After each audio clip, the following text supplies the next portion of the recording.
Hey guys, what's crackin'? Godsman here coming at you with MLB Jewel Night for the V Premium format.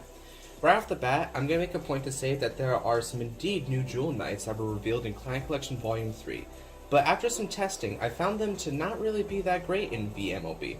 So for today, we're going to go with a somewhat traditional list with perhaps a spicy addition or two. So without further ado, let's begin. So, starting off, at grade 4 rather than grade 3, we've got a surprise, which is one copy of Exculpate the Blaster. Oh, okay guys, please put down the pitchforks, suspend your disbelief for a moment as I explain this guy, because he's actually pretty cool. And I'm going to go out on a limb here and suspect that even veterans players have forgot what the frick this guy even does, which is, for a skill, when placed, counterblast 1, and take all but one of your cards from Soul and put him in the drop zone. This turn, when he would attack, he's going to attack all of your opponent's units in one attack. Why yes, that is a field nuke in Royal Paladin, and that's not even the end of it. After he's done attacking, second skill is that you take 2 cards from hand and put them into Soul. You retire this unit on Vanguard circle and re-ride Blaster Blade from the Soul. If you cannot ride, you lose. Okay, so looking at this card as a whole, you're really in 2 camps. Camp 1 says that this card is pretty cool and offers mass removal and 2 Vanguard swings. Camp 2 says that this is the definition of janky, as yeah, these effects are sweet and all, but not as good because A, you don't get to keep the drive check economy, B, you revert back to a grade 2, C, you lose basically all of your precious soul that you've been building up, and D, you lose if you don't have Blaster Blade. So yeah, why run this? Well, mainly for 2 reasons. Reason 1 is that it's another blaster, which makes it searchable with Wingal Brave.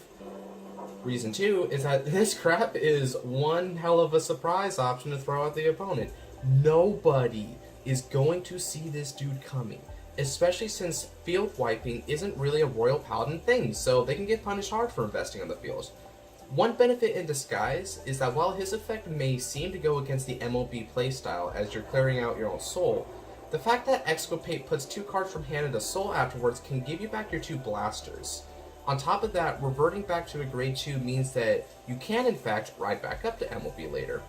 He's far from mandatory and can be super tricky to use, but it's potentially worth it in the right scenario. And at 1 copy, he's not intrusive in the deck, so just consider it a tech to boost variety. Alright, moving on to grade 3s. We're going to move on to what y'all were probably expecting me to start off with, which is 4 copies of Majesty Lord Blaster. He's the main card of the deck, so running him at anything less than 4 is downright criminal. And now this is just my personal take, but as a guy who plays Paladins pretty competitively, I found that MLB is likely the best Royal Paladin boss unit in V right now. Why is that, you might ask? Well, let's talk about it. MLB is honestly iconic, because he has a pretty ridiculous skill as long as you have both Blaster Blade and Blaster Dark in the Soul, which is that he gets a critical on Van and Rear, and as a Vanguard he also receives a drive and plus 5k power, continuously, at all times, even on the opponent's turn, which make your local Excel player very unhappy. But wait, Godsman, I can hear your newer players cry, why is there a Shadow Paladin in a Royal Paladin deck? Isn't that against the rules? Why would degeneracy is this? Well, worry not, for there is a good explanation coming in the grade 2 section, so hang with me for a few minutes while we finish up grade 3s.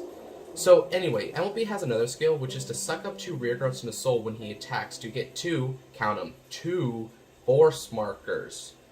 Truly, a V retrain if ever I saw it. And to absolutely no one's surprise, this is meant to be how you get both Blaster Blade and Blaster Dark into the Soul. And to be frank, this is hardly a cost at all. I mean, it should read as, when it attacks, turn on Busted Continuous skill for the price of receiving 2 force markers because, yay, power creep. Okay, but in all seriousness, this skill can be a drag in a late game, as you surprisingly don't always have good targets to go into Soul for the skill. So at some point, you'll have to turn the spigot off and just be happy with the forces you've got. So yeah, overall, it's a phenomenal unit. It's got basically everything you could ask for from a boss unit. It's got power, crit, drives, marker acceleration, and even defensive bonuses for that sweet cherry on top. What's that, I hear you cry? There's no multi-attack? Well, true, MLB doesn't have that, but it's fair because after all, we shouldn't be greedy and oh wait, that's the next card. Dun dun. Alright, next up, the preluded and fabled Ashlei at 4 copies. Ah, Ashlei, what a beauty. Let's go over it. So, you want a multi-attack? Well, here's 4 copies of it. She isn't a restanding Vanguard or anything, which some people think is the gold standard in V these days, but after she's done attacking, she can Soul Blast 2, you know, the thing that you make 2 of each time you use MLB's skill, in order to call a Jewel Knight from the deck. It's limited to Great 2 or lower, though, so you can't get any of that Ashlei on Ashlei action, you sly dog. But you've got other targets. And keep in mind that this is both van or rear. But with how kick-ass MLB is, you wouldn't want to ride her, right? Well, actually, no. See, people sometimes forget that she has a bonus on Vanguard Circle, which is that she gets to call not 1, but 2 Jewel Knights, and for a measly 2 Soul Blast. Wow, what a low price. Oh, and when you ride or call over her, she can CB1 to give the next guy a crit. And yeah, this is also on Mana Rear. Now, I'll confess something. See, I may be the Paladin main and all that jazz, but I've always liked Royal Paladins a little less than the other 2. But this crap right here, this is perfection.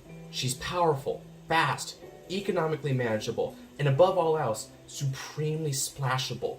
Jewel Knights are like that Frank's Red Hot Sauce commercial. You know the one where they say, I put that crap on everything? Yeah, that's 100% me with Jewel Knights and Royal Paladin, guys. MLB, put it in. Sanctuary Guard, put it in. Gancelot, put it in. Thing Saver, put it in. Even Mother effing Soul Saver Dragon Turbo, put it in there.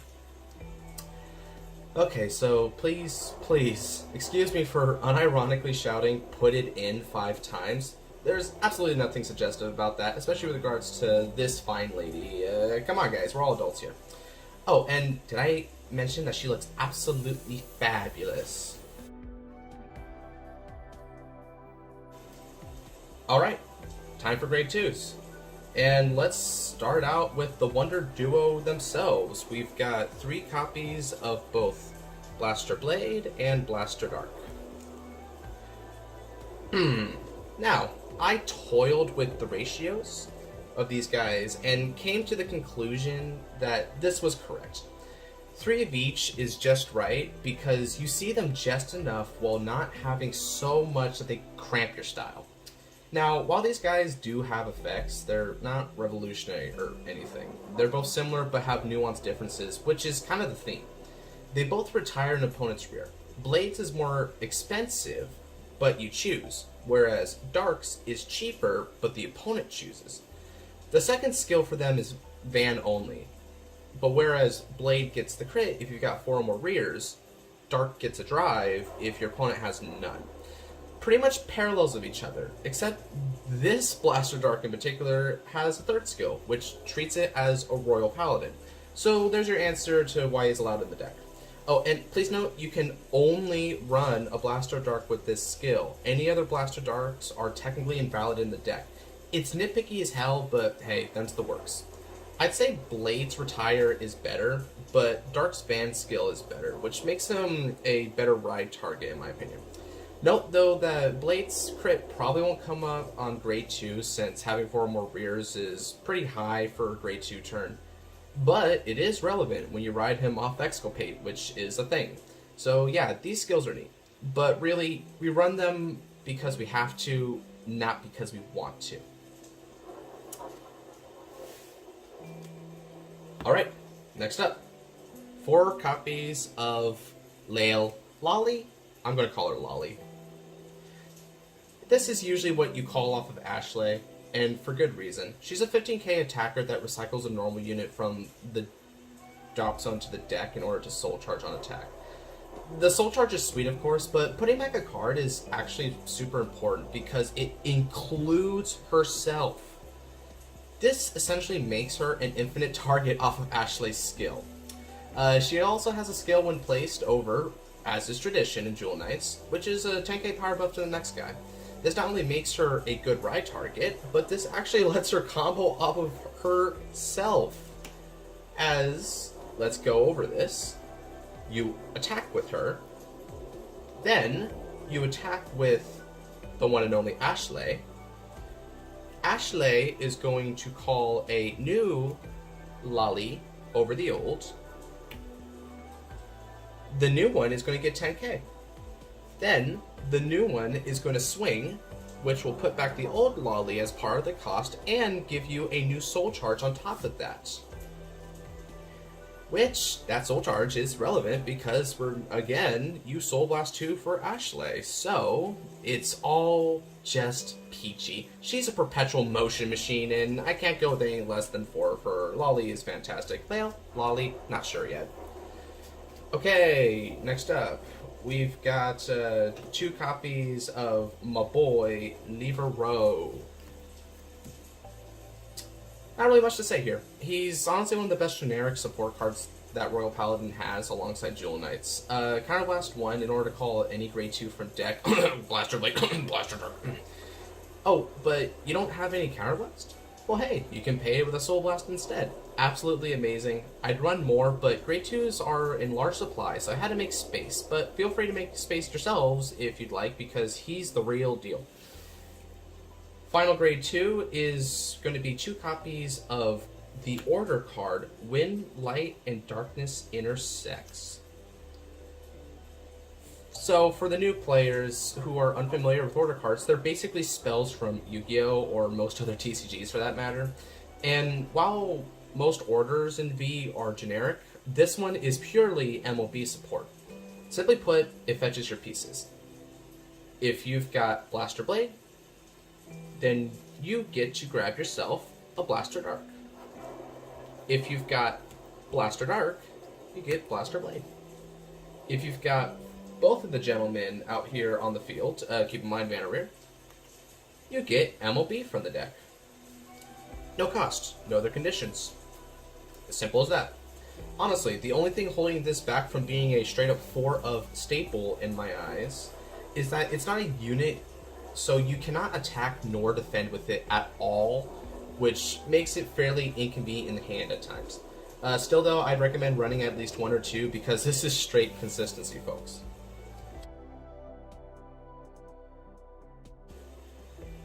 Alright, grade 1 time, fellas. And let's start off with our first card being the best right target of the deck, and that would be 4 copies of Morvidus, aka the grade 1 Jewel Knight. It's a Jewel Knight, and this is Jewel Knight MLB, so yeah, no surprises here. When you ride or call over her, you draw, as per the Jewel Knight gimmick. This makes her the best ride target, of course, as you get a free and simple plus that is pointed out 100% guaranteed, which is more than most grade 1s can say. A more subtle benefit is this skill as a rearguard bonus, because she effectively becomes a cycle, and calling over her is a draw, so it's a 1-for-1. So even when you don't need her, she'll be happy to reimburse you. Man, Jewel Knights are awesome. She also has a van-only skill, or rather a rear-only skill, to counterblast 1 and recycle a normal unit to soul charge and give 5k to any Jewel Knight. It's Morvidus, but an act that's got a counterblast attached to it, which, don't get me wrong, as counterblast is essentially canny in this deck, so it's not an issue, but it's almost objectively inferior to Morvidus, so I don't find myself using this very often. But hey, if you don't want to use the skill, then just get her off the field and get a new draw instead. Absolutely fantastic. Okay, next up is going to be 4 copies of our primary Blaster Searcher, which is the one and only Wingal Brave. Whereas Livarot can get any grade 2, and the order gets Blade, Dark, or MLB, Wingal Brave can add any Blaster when his attack or the attack he boosted hits. It's all he does, but really it's all he needed to do. Looking at top 7 for any Blaster is an excellent condition given how many potential targets there are. It won't always hit, as we aren't running a ton of Blasters, 11 in total actually, but it's still an undeniably good searcher for the deck. Alright. Finally, last on the grade 1 roster, is 2 copies of Little Sage Mirror. Simply put, she can counterblast once a turn to net you a draw and get a 3k power buff on top of that. She's pretty simple good stuff. Sure, you have to call a card in her column in order to proc the skill, but this is a freaking Paladin deck. That's hardly an issue. 3k is also surprisingly relevant, as this enables a 24k minimum column when boosting a grade 3, which both MLB and Ashlei are. So, considering that MLB and Ashlei are excellent rearguard material, I would say that, yeah, 3k is just fine. And why is MLB good rearguard material, you might ask? Because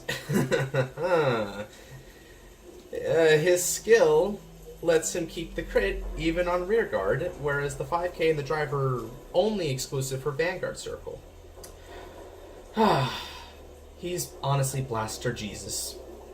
I see a fair bit of debate between running Marron and Knight Squire Allen, but let me put that to rest as it's pretty obvious to me. Allen is a win-play skill. Marron is not. You get 1 use of Allen, whereas Marron can proc each turn. Considering that they're virtually the same skill, but in reverse, this is the decisive factor that makes Marron better. So, please guys, don't be a silly person, and just run Marron over Allen if you're going to run either one.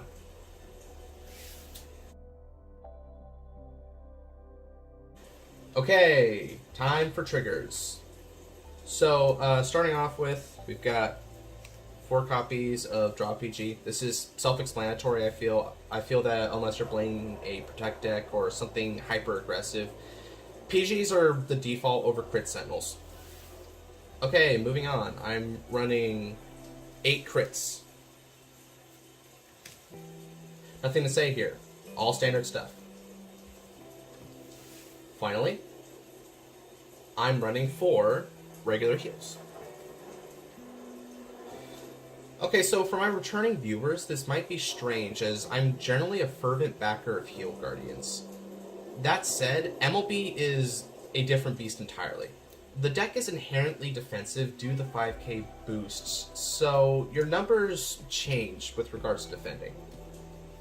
What would demand a 15k shield now only demands for a 10k shield. 20 is now 15, and so on and so forth. What this means then is that 20k shields are more valuable, as when your opponent swings fairly big, in between the ranges of 33 and 37k power, 20k guards can still solo that when you're on MLB. That means that your ability to one-card guard things is as great as humanly possible, which makes the difference in a state of attrition. Heal Guardians are great for shutting down early rush, but in the late game scaling, that would be a more impactful here.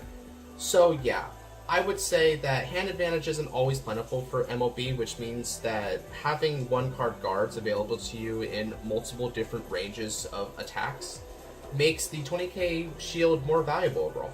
On top of that, you literally don't care about damage denial, so the free damage skill is virtually pointless. All in all, it's a matter of personal preference, but trust me on this one, guys. 20k heals are the wave in MLB. And to top it off, we're running 1 copy of Barcgal. It's a V-starter, so really it's a matter of aesthetics, so take your pick. Barcgal just looks the coolest while invoking a nice dose of that good old nostalgia.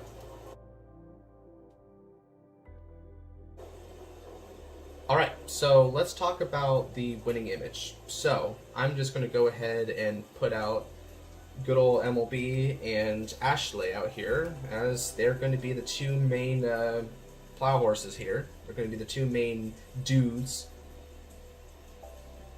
The main strategy of this deck is to take advantage of the insane defensive and offensive traits of MLB to wear down the opponent until you break through and overwhelm them. MLB's defensive bonuses grant this deck a level of stay power that is unusual in Royal Paladin builds, and allows you the ability to ramp up extra force markers. This spells trouble for the opponent, as the Jewel Knight engine kicks in, and not only provides multi-attack that are powerful on said markers, but is a self-sustaining engine, so each turn is bound to be more powerful than the last. Imagine a winning image like this. A wave, that crashes against the shore, delivering powerful force while whittling away the beach. And each time the wave recedes and returns, it grows larger and larger until the beach is swept away. And that, my friends, is how MLB wins games.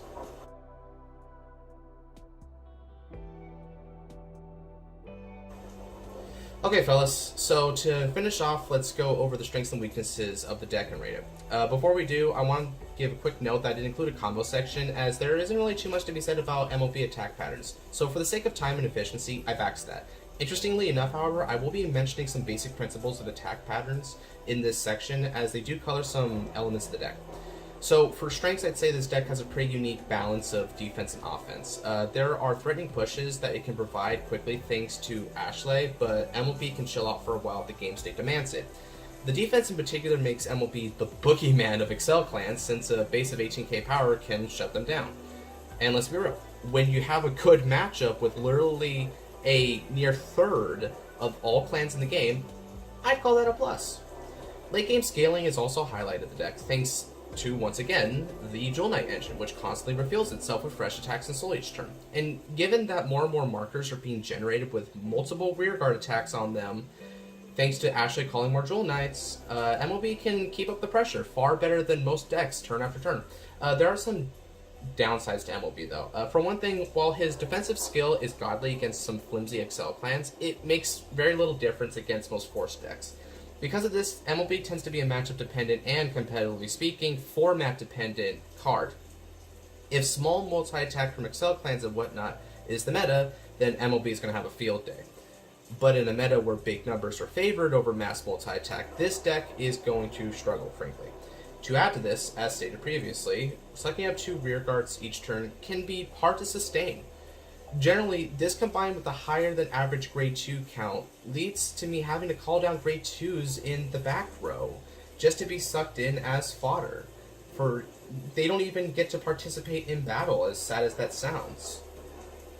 So, on top of that, you only have 5 zones in total to work with, so let's go ahead and display that a little bit. You've got 5 zones to work with here. If we were to take a turn, let's just say it looked something like this. When you attack, you generally want to attack with 1 rearguard column, then with MLB, which sucks up that column in order to spam out a couple of force markers, right? That's how you want to do things as the basic attack pattern.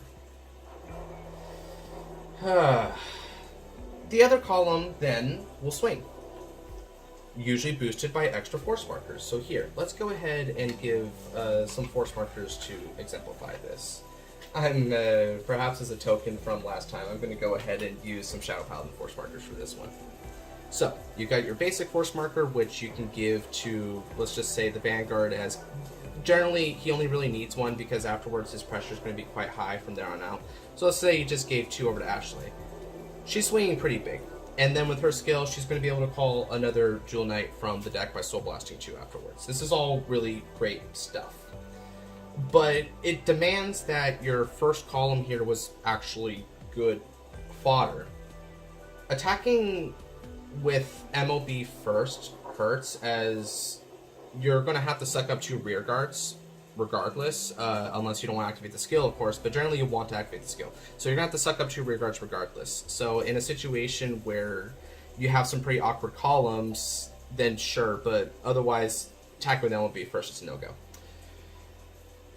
If your first column isn't a good column, then you start wasting cards. Attacking with MLB again is bad, so attacking with Ashlei first is also not really a potential solution, because you'll have to call over something in this case. So again, let's just say it's like a field like this, right?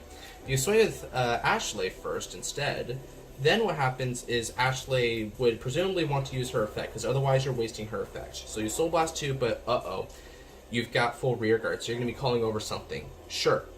She'll give a crit, she'll give 10k power, and the grade 1, if it's there, will give you a draw. So that's nice. But you're still making a suboptimal play in terms of card advantage, as you took a +1 and made it a break even on the field presence. Simply put, your attacks are potent but constrained. Finally, do be aware that this deck is piece reliant, and not having both Blade and Dark is going to undercut MLB's main value. And while there's a lot of potential searching in this deck, its reliance on 2 particular grade 2s make the deck ratios wonky, and getting what you need isn't always guaranteed. Overall, here's how I would rate the deck. Offense is a 4.5 due to high numbers and multi-attack. The only thing that holds it back from a straight up 5 is the fact that Ashlei is a large part of your pressure here. So in the absence of Ashlei, MLB is rather complacent in terms of attack pressure. He's passive as an offensive unit. Defense is also 4.5, as MLB possesses the highest base stats in V as a Vanguard thanks to his continuous skill. And this would even include Dungaree, which just came out with a base power of 17, so yeah, suck it, Narukami. It's not as perfect, as the high amount of grade 2s and above units can hurt defensively against force decks. So even though you do have quite a bit of base defensive power, if you're facing against decks that can repeatedly challenge that, then the fact that you're running a higher grade count overall is going to be a little bit rough on you. You're probably not going to be able to survive as easily as you would against, say, an Excel clan where you get essentially free attacks with no need to guard. Consistency gets a 3.5. This is due to the high amount of potential searchability within the deck that directly fights with it being inherently reliant on several moving parts to work at its best. In other words, getting a piece or 2 is easy, but assembling all of them is a bit tougher. That would be getting your Ashlei with your MLB, with both of your blasters, and presumably maybe another rear guard or 2 to give you good presence. Yeah, getting all that together isn't guaranteed, by far. Recovery gets a 4 thanks mainly to the recycling of the Jewel Knight engine. However, MLB is subject to a common issue in Royal Paladin decks, which is that their boards are very particularly arranged, and thus are sensitive to removal. If you have little units left on the field or in hand, a comeback is quite frankly difficult. Versatility is a 4 as well, because the deck can shift gears with a simple ride. Going between MLB and Ashlei as the Vanguard can switch up your offensive and defensive agenda. MLB having the ability to suck up rear guards is also somewhat helpful against control clans and can mitigate field losses, which, as stated before, is harmful for Royal Paladins. Exculpate is also a admittedly neat surprise option and offers both a field wipe and a double Vanguard attack, which isn't customary in MLB. Economy gets a fat 5. The deck enjoys very free effects in terms of its basic resources, due to MLB being virtually costless and actively fueling the Soul Blast cost of Ashlei, which in turn is also replenished through the Jewel Knights. No essential skills are locked behind Counterblast, so it's all gravy. And of course, Jewel Knights being self-sustaining is a very definition of economy. Finally, Potential gets a sad little 2. Yeah, that's right, 2. Here's why. The deck doesn't really have much room to grow, I'm afraid. A lot of your cards are already mandatory, such as the Blasters and their Searchers, which aren't likely to be replaced since they're specifically tailored for the deck. It's also a deck with a set-in-stone game plan that isn't likely to enjoy more generic support outside of perhaps some new Jewel Knights, which, FYI, the only Jewel Knight I would consider running in this deck would potentially be the new Grade 1. So, MLB is not splashable as his own compartmentalized engine. He's firmly rooted as his own deck, and because of that, I would say that 2 is the most fair and reasonable number for the potential slot. And that will do it for the deck. MLB as a deck feels pretty solid at the moment, and is honestly a neat tier 2 contender in the current format. If you enjoyed this deck profile, then be on the lookout for my other videos. I'm cooking up a good versus video soon, where I take the deck I profile and go against a friend from another channel, so please do look forward to that. Thank you guys, and God bless.